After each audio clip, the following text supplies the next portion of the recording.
William Whalen here for GetMoreSports.com. What a weekend of college basketball it was. The Elite Eight was extremely exciting. Tons of big-time performances by big-time players. And it's time to break down who the weekend standouts were. Well, on one side of the bracket, we have Kentucky, really led by freshman Karl Anthony Towns and his big-time performance versus Notre Dame. The Wildcats were on the brink of losing their perfect season. Karl Anthony Towns was the key for them down the stretch in that game to stay within striking distance, to keep pace with the Fighting Irish, and ultimately, of course, he didn't hit the game-winning free throws or anything like that, but without his performance, without the attention that he demanded from that offensive team, then we really wouldn't even be talking about Kentucky today. We'd be talking about somebody like Jerian Grant of the Fighting Irish. Nonetheless, it is Kentucky who moves on, and it's Karl Anthony Towns who's in the driver's seat for them.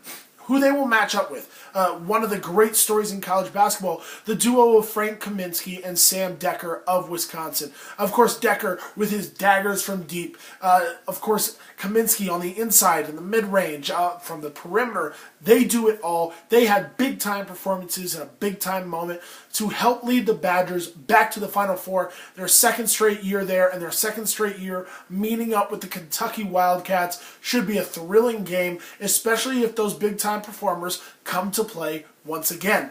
And on the other side of the bracket, of course, we have one Final Four team that nobody expected to be there in Michigan State, led by Travis Trice and Denzel Valentine. Both big-time performers as well.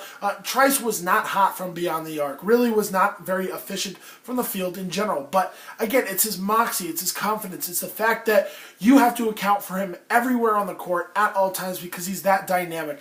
Valentine, even when he's not hitting from deep, he can make plays in the mid-range or underneath. He can pull down defensive rebounds. He had 6 of them, of course, in their Elite Eight win. And then what he also does, he gets teammates involved. Really one of the better passers we have left in this tournament right now. Then let's look at Duke real quick. I talked a lot about Justice Winslow on Sunday, stepping up for the Blue Devils. They're going to need him again in the Final Four. Really, really one of the more dynamic guys that we have that can affect the game in so many different ways. He can pass.